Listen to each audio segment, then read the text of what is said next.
Good morning to everybody.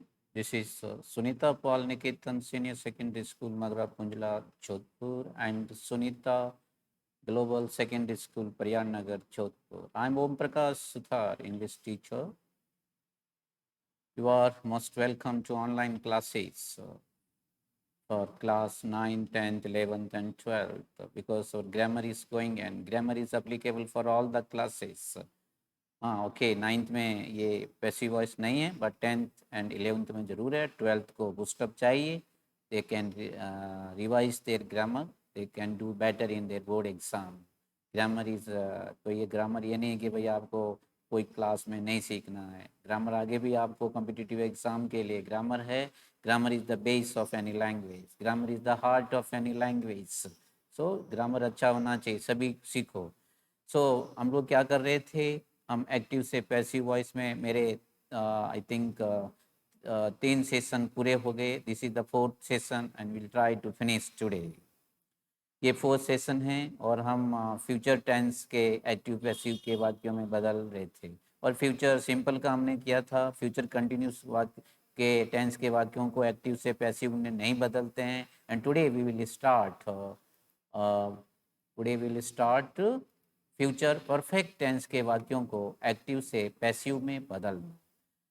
So whenever you want to change into passive, you should recognize the tense कि उस sentence के अंदर कौन सा टेंस है, what is the subject, what is the helping verb, what is the main verb, then only you can change into passive voice। क्योंकि according to the tense you have to use the helping verb। उसके अंदर आपको helping verb लगाना है, फिर verb की third form है। अच्छा है कि परफेक्ट टेंस में हमेशा एक्टिव वॉइस में भी क्या होता है, वर्ब की थर्ड फॉर्म होता है। तो फ्यूचर परफेक्ट में subject plus will shall plus have आता है यहाँ पे, ओके। वर्ब की थर्ड फॉर्म प्लस ऑब्जेक्ट, ये एक्टिव वॉइस हमने टेंस में सीखा था। अब इसको पैसिव वॉइस में लाएंगे तो ये विल और सेल तो आ ही जाएगा। ये बिन शब्द घर से जोड़ते हैं, हैव भी है ही इसके अंदर, okay. Object plus will shall, have plus been plus verb की थर्ड फॉर्म, सभी में बिन शब्द है। प्रेजेंट परफेक्ट में भी आया था, पास्ट परफेक्ट और फ्यूचर परफेक्ट में। ये पैसिव वॉइस का फॉर्मूला है। अब 2 एग्जाम्पल देखिए, ये बहुत ही कम यूज़ करते हैं इसलिए मैंने ज़्यादा नहीं लिखे, but you can practice other tense बना करके आप प्रैक्टिस कर सकते।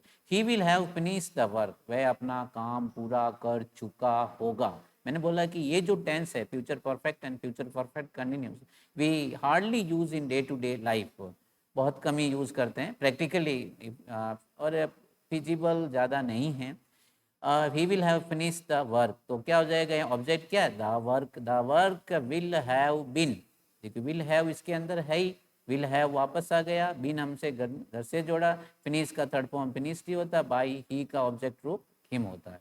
सी will have won the first prize, क्या अर्थ होता है इसका हिंदी में, वह पहला प्राइज जीत चुकी होगी, ओके। तो what is the object here, the first prize will have been won by her, won का वॉन बाई हर, ये थर्ड फॉर्म यहीं है, थर्ड फॉर्म वहाँ आ गया। अब इंट्रोगेटिव हो गया तो क्या हो जाएगा, विल और सेल्फ ऑब्जेक्ट के पहले आ जाएंगे, यहाँ सब्जेक्ट से पहले, यहाँ ऑब्जेक्ट्स के पहले।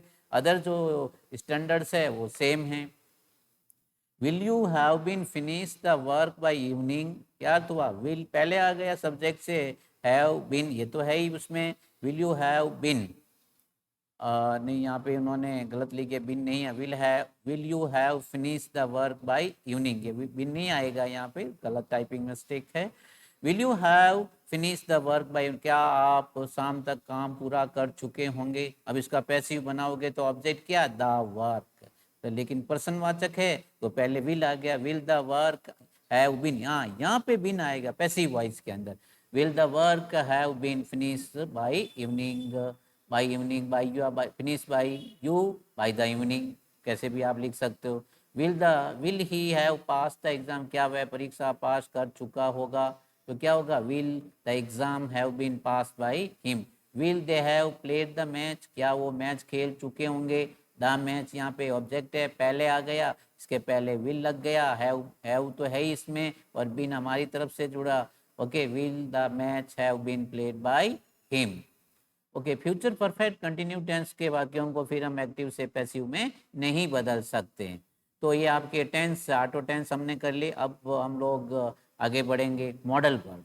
जो भी जितने भी अंग्रेजी में 13 मॉडल वर्ब होते हैं, जब इसको आप एक्टिव से पैसिव वॉइस में बदलते हो तो ये एक फॉर्मूला होता है, मॉडल के बाद हमेशा बी वर्ड हम यूज़ करते हैं, उसके बाद में वर्ब की थर्ड फॉर्म।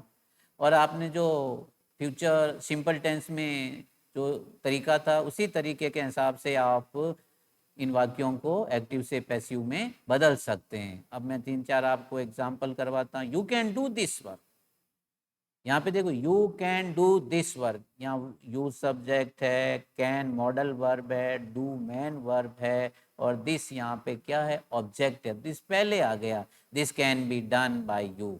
अब दिस के बाद मॉडल वर्ब जब पैसिव वॉइस बनाते हैं एक्टिव से पैसिव में, तो वही मॉडल वर्ब आता है, मॉडल वर्ब चेंज नहीं होता।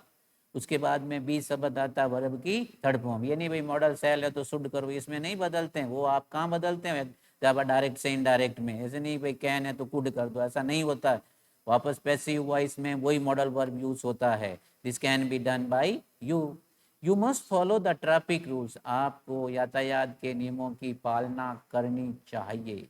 तो what is the object, the traffic rules पहले आ गया, फिर मस्ट, वही देखो मस्ट आ गया, must be followed by you. He may pass the exam, वह परीक्षा पास कर सकता है, the exam may be pass by him. Okay, he will help me in my studies, वह मेरी अध्ययन में मदद करेगा। तो यहाँ पे तो आप देखिए इसको ध्यान से, ये विल और सेल भी मॉडल वर्ब होते हैं। हमने एग्जाम्पल भी कर लिए विल और सेल के, लेकिन यहाँ आपने देखा है कि मॉडल वर्ब में एक्चुअली यहाँ ही विल की जगह सेल आना चाहिए, अच्छा रहता ज़्यादा। ओके, फिर भी जो भी है अब आप सीखिए। और आई के साथ विल इज़ ओके, लेकिन एग्जाम्पल कहीं से लिया होगा, लिखा, कोई प्रॉब्लम नहीं है। अब आपको देखिए सब्जेक्ट है, ये मॉडल वर्ब है, ये मेन वर्ब है, ये मी क्या है, ऑब्जेक्ट है। तो पहले आ गए I will be helped by him in my studies. Okay, दो एग्जाम्पल और करते हैं, ये प्रश्नवाचक का नीचे आना चाहिए, ये दो एग्जाम्पल और करते हैं। देखिए यू कैन हेल्प मी, आप मेरी सहायता कर सकते हैं।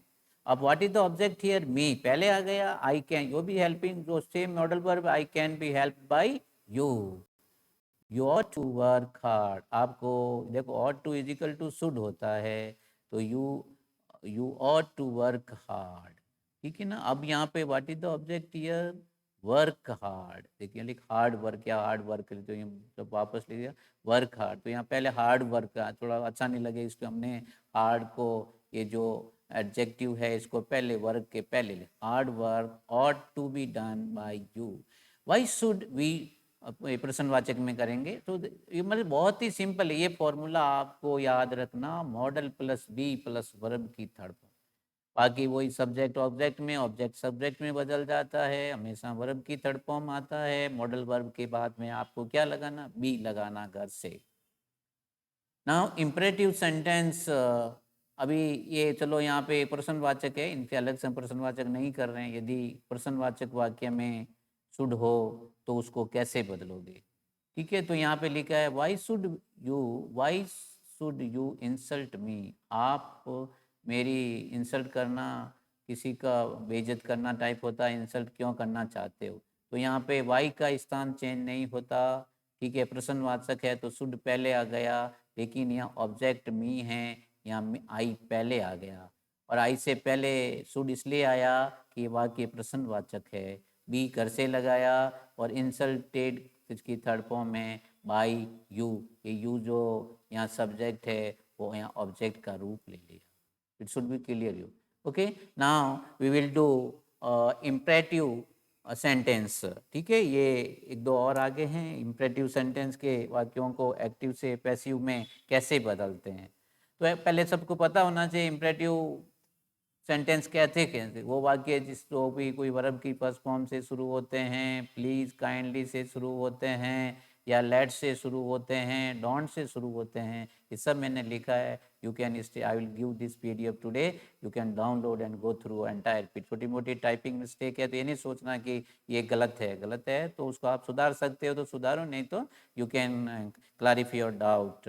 टाइपिंग मिस्टेक ऐसा नहीं कि टीचर को नहीं आता, टीचर को कोई मास्टर तो नहीं होता, कई बार होता है he did a great mistake in this, he does not, तो टीचर को पता ही नहीं है, that is not a question, question is that a typing mistake. Okay, तो जो भी आपको डाउट है, you are most welcome with your suggestions. जो भी आप सजेशन कोई भी अच्छा करने के लिए देते, यू आर मोस्ट वेलकम।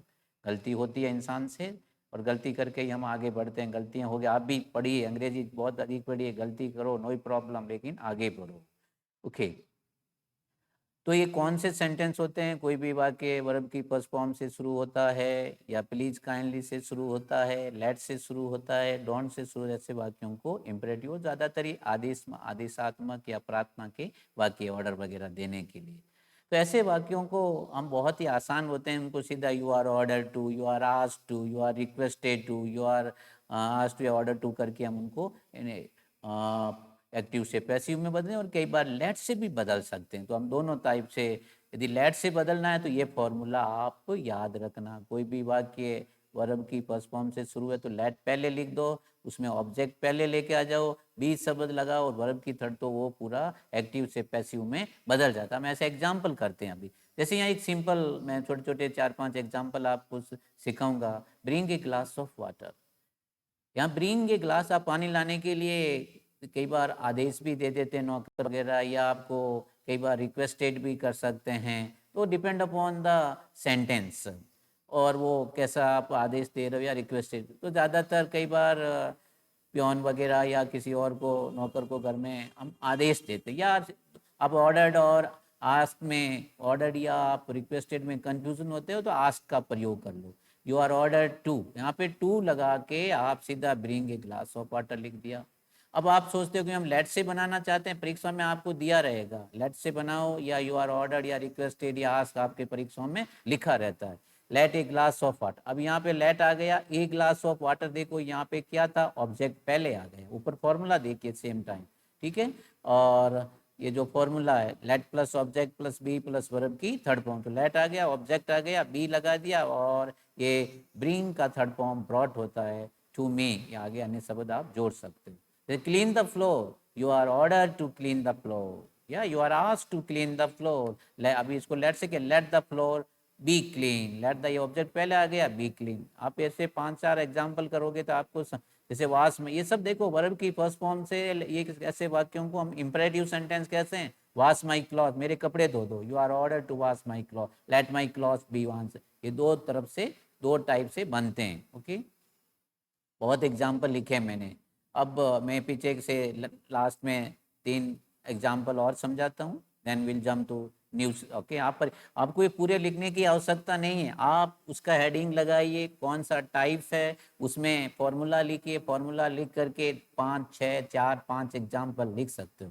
और if you want to write some more, you can, आप लिख सकते हो, इसमें कोई रोक नहीं है। ज़्यादा इसलिए दिए कि you can study well. Okay, please pay attention to me. अब कोई टीचर आपकी क्लास में आया और उसने ऐसे बोल दिया, प्लीज पे अटेंशन टू मी, मतलब वो ऐसे, मतलब प्लीज वो आपसे रिक्वेस्ट कर रहा है, आपको पढ़ा रहा है, आप पे अटेंशन, ध्यान मेरी तरफ ध्यान दीजिए। पे अटेंशन टू मी का मतलब है टीचर टीच, देन यूजुअली से पे अटेंशन टू मी। अब वो रिक्वेस्ट भी कर सकता है, ऑर्डर भी, लेकिन जब प्लीज लिखा तो इसका मतलब क्या, वो रिक्वेस्ट कर रहा है, तो क्या लिखोगे, you are requested to pay attention to me, सीधा बना सकते हो। Make a good use of your time, समय, अभी क्या मेक, देखो ये भी सब वर्ब की फर्स्ट फॉर्म से, समय का सही सदुपयोग करो, वो करना भी चाहिए। 24 घंटे भगवान ने सबको, आपको भी दिया, मेरे को दिया, और दुनिया में जो अच्छे इंसान बने सबको 24 घंटे दिए, तो हमको क्या करना, make a good use of your time. तो क्या लिखोगे, you are asked to, you are ordered to,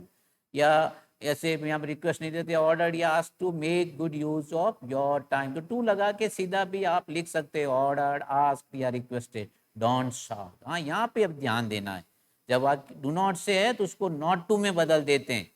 don't shout, चिल्लाओ मत, तो आपको कोई ऑर्डर दे सकता है या आस्क कह सकता है, तो you are asked not to shout, not to shout. Okay, make good use, ये फिर आ गया कहीं से इसको, तो make good use of your money. अच्छा, दूसरा सेंटेंस है, make good use of your money, पैसों का सही सदुपयोग करो, ये भी अच्छा है भाई, हमारे पास पैसे आते हैं तो उसका सही सदुपयोग करना चाहिए। You are asked to make good use of money. Okay, तो इस प्रकार आप इसको कर सकते हो। अब कुछ चीज़ें हैं, अभी 5-10 मिनट में और कर, आज we have to finish it today. बहुत चीज़ें आपको रेफर करना, कुछ अनवांटेड है, मैंने थोड़ा एडवांस लिखा, इतना आपके कोर्स में नहीं है, बट कुछ चीज़ आप जो मेन था इम्परेटिव तक है। 9th में तो है ही नहीं, 10th के अंदर इम्परेटिव सेंटेंस तक ही आपके कोर्स में है, 500 इम्परेटिव और मॉडल वर्ब, मतलब 8 tens plus modal verb plus imperative के अलावा 10th में भी नहीं आते हैं, और 11th में ज़्यादा जितना सीख सकते हो सीखो, आपको खुला है, ठीक है। You learn as much as possible, क्योंकि there is no grammar after 11। 12th वाले इसका फ़ायदा उठाओ, ओके। 9th वाला पहले से तैयारी करो। अब unimportant subject not to be use as object in passive voice. कई बार मैंने बोला था पहले बिगनिंग में कि जब हम एक्टिव से पैसिव में कोई भी टेंस के वाक्य बनाते हैं, कई बार ऐसे सब्जेक्ट होते हैं उनको वापस ऑब्जेक्ट के रूप में लिखने की आवश्यकता नहीं है, क्योंकि उनका काम ही वही होता है। जैसे पुलिस का काम चोर को पकड़ना होता है, अध्यापक का काम पढ़ाना होता है, डॉक्टर का काम मरीज का इलाज करना होता है। तो ये चीज़ें यदि वो लोग करते हैं तो फिर उनके बाई लगा के वापस लिखने की आवश्यकता, जैसे पीपल भी नहीं लिखते हैं, दैम भी नहीं लिखते हैं। ऐसे मैं कुछ एग्जाम्पल आपको यहाँ पे 4-5 एग्जाम्पल, और मैंने बहुत एग्जाम्पल लिखे, you can go through. I will only explain 4, okay? 4 और 5 you can say, 4 5 में यहाँ समझा। तो यहाँ मैंने एक्टिव से पैसिव नहीं बदला, कोई 1-2 वाक्य बदला होगा, बाकी यहाँ ऐसे ही लिख दिया। The police caught the thief. अब पुलिस ने चोर को पकड़ा, पास सिंपल का वाक्य है। अब पुलिस का काम है चोर को पकड़ना, तो क्या the thief was caught by the police. अब आप यहाँ पे बाय द पुलिस नहीं लिखोगे तो कोई प्रॉब्लम नहीं। द थिप वाज कॉट, चोर पकड़ा गया था। अब किसने पकड़ा? पुलिस ने पकड़ना, काम है, ठीक है। ऐसे थे, वी आर प्लेइंग फुटबॉल और football, we are playing football, तो यहाँ पे फुल स्टॉप है, दोबारा टाइप हो गया, तो क्या लिख था? फुटबॉल वाज, ये पास्ट कंटिन्यूस था, तो क्या लिख? Was being played by. अब बाई फुटबॉल हम ही खेलते हैं, जानवर तो नहीं खेलते, इंसान ही खेलता, बाई अस लिखने की आवश्यकता। तो कई बार ऐसे आपको फील होता है कि भाई ये ऑब्जेक्ट सब्जेक्ट को ऑब्जेक्ट में लिखने की आवश्यकता नहीं है, तो need not to write, okay. People must not disobey the national flag. राष्ट्रीय झंडा, लोगों को राष्ट्रीय झंडे को आज्ञा की पालना, people must not disobey, disobey का आज्ञा की पालना मस्ट नॉट मतलब डिसओबे, मतलब उसकी पालना करनी, थोड़ा सा रिवर्स में आपको समझना पड़ेगा। तो national flag must not be disobeyed, मतलब जब भी राष्ट्रीय ध्वज ऊपर चढ़ रहा है तो हमको, सपोज नेशनल एंथम हो रहा है तो हमको सावधान में खड़ा होना चाहिए, उनको इज्जत देना चाहिए। National flag must not be disobeyed by the people. ये बाय द पीपल तो लोग ही करेंगे भाई, उसको आप आदर कौन देंगे? लोग ही देंगे। तो यहाँ पे वापस लिखने की आवश्यकता नहीं है, ओके। और यहाँ पे कुछ मैंने ऐसे लिखे भी है, if we find subject in activise people, police, we, they, someone, somebody, anybody, anyone, no one, nobody, doctor, lawyer, driver, some people, many people, ऐसे यदि सब्जेक्ट आप देख सकते हो, परीक्षा में आप लिख सकते हो, लेकिन कई बार आप आगे की तैयारी करोगे तो ये नहीं होते हैं। भाई बाई नहीं लिखा तो, क्योंकि बाई जरूरी नहीं होता हर एक को वापस ऑब्जेक्ट बनाने का, ओके। लेट अस से 1-2 मोर एग्जाम्पल लिखते हैं। We must listen to his words. अब देखिए, वी सब्जेक्ट है, मस्ट मॉडल वर्ब है, लिसन या मैन वर्ब है, ओके। टू हिज वर्ड्स, यहाँ पे टू हिज, लिसन के साथ हमेशा ये फिक्स प्रीपोजिशन आता है टू, यहाँ पे ऑब्जेक्ट है his. His words must be listen to. Listen to by us लिखने की आवश्यकता नहीं है, आप लिख देते हो परीक्षा में तैयारी के रूप में, लिखो, कई बार जरूरी नहीं है। दे फाउंड हिम गिल्टी, ये बहुत पहले भी आ सकता है, ओके। अब क्या होता है, कई बार हम पैसिव वॉइस के अंदर बाई शब्द का ओमिशन करते हैं, हटा देते हैं कि उनकी जगह कोई फिक्स प्रीपोजिशन वाले वर्ड्स आ जाते हैं। जैसे कुछ बहुत से शब्द होते हैं, मैं यहाँ मैंने एग्जाम्पल लिखा है, वर्ब लाइक सुपीरियर के बाद टू आएगा, एस्ट्रोनाइज के बाद टू, एट आएगा, डिसअपॉइंटेड एट आता है, डिसप्लीज, ऐसे भी नो के बाद टू, ऑब्लाइज के बाद to, your behaviour surprise me, आपके आश्चर्य ने मुझे, नहीं आपके व्यवहार ने मुझे क्या कर दिया? सरप्राइज कर दिया। तो यहाँ पे मी क्या है? ऑब्जेक्ट पहले आए, आई वॉज सरप्राइज्ड एट, तो यहाँ पे बाई लिखने की जरूरत नहीं है। जहाँ पे कभी भी मैन वर्ब के साथ फिक्स प्रीपोजिशन आता है तो 99% कई बार होता है बाई लगा के वापस सब्जेक्ट लगाने की आवश्यकता, सीधा आप सब्जेक्ट उसके प्रीपोजिशन के बाद सीधा सब्जेक्ट लिख सकते हो। जैसे आई नो हिम, मैं उसको जानता हूँ। अब ऐसे नहीं he was he is known to me, अभी ऐसे he is known by me तो वो गलत हो जाता है, क्योंकि यहाँ पे कई बार ऐसे कुछ वर्ड्स होते हैं वो फिक्स प्रीपोजिशन आते हैं passive. He was known to me, I know everybody here is known to me, everybody knew that place very well, that place was known to everybody, I am surprised at her decision। तो ऐसे थोड़ा आप ध्यान रखो। अब एक चीज़ और होती है, ये बाकी तो सब एडवांस स्टडी है, आप थोड़ा इसको कर लेना, एक नहीं ये मैं ज़रूर सिखाऊंगा आपको गोइंग टू वाला। और यहाँ पे डबल ऑब्जेक्ट होते हैं तो उसकी आप परीक्षाओं में चिंता मत करो, परीक्षा में आपको हमेशा जो मेन वर्ब के बाद जो ऑब्जेक्ट आता है उसी को लेकर के आप पैसिव वॉइस बना सकते हो। लेकिन कई बार यदि दूसरा जो डायरेक्ट ऑब्जेक्ट दे देते हैं तो उससे भी यदि आप है तो बना सकते, जैसे आई वॉच, आई यहाँ के लिखा he gave me A watch, तो यहाँ मी भी यहाँ पे क्या है ऑब्जेक्ट है, और ए वॉच वो भी ऑब्जेक्ट है। पहला ऑब्जेक्ट क्या मी, तो इसको आई में बदल दिया, आई ये क्या लिख दिया भाई, अब आई वॉज होना चाहिए, आई was given a watch by him, ये जो गलत टाइपिंग है वॉच, यहाँ पे क्या आना चाहिए वॉच, ठीक है, I watch given a watch by him. अब ये दूसरे से भी a watch was given to me by him, तो ये कभी भी हम दूसरा ऑब्जेक्ट लगाते हैं तो मैन वर्ब के बाद में टू आता है, ठीक है, I was given a watch was given to me by him. और देखो एक ये अच्छा example, he teach us English, वह हमें अंग्रेजी पढ़ाता है, ये टीचेज होना चाहिए भाई, ये देख बहुत मिस्टेक हो गई है, टीचेज, ही टीचेज अस इंग्लिश, वह हम अंग्रेजी पढ़ाता है, तो अब क्या प्रेजेंट सिंपल का वाक्य है, वहाँ पे अस क्या है ऑब्जेक्ट है, यहाँ पे सब we are taught English by him, English, अब ये दूसरा ऑब्जेक्ट इंग्लिश है, English is taught to us by him.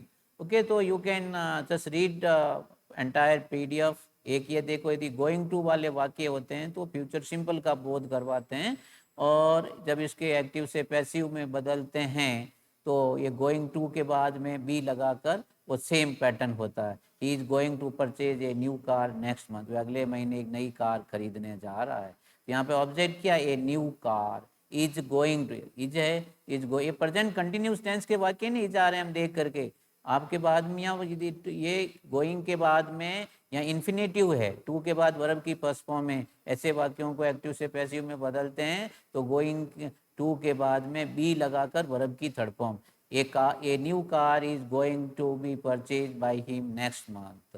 Okay, और एग्जांपल देखो यहाँ पे, वी आर गोइंग टू, नहीं, she is going to teach us English, अब दो तरीके से बना सकते हो, दो ऑब्जेक्ट है इसमें, सी इज गोइंग टू टी, वह हमें अंग्रेजी पढ़ाने जा रही है, हमको गोइंग टू टीच अस, ये देखो मेन वर्ब के बाद ये अस ऑब्जेक्ट है और ये इंग्लिश दोनों ऑब्जेक्ट, पहले हमने अस को वी में, we are going to be taught English by her, अब इंग्लिश लेके English is going to be taught us by her.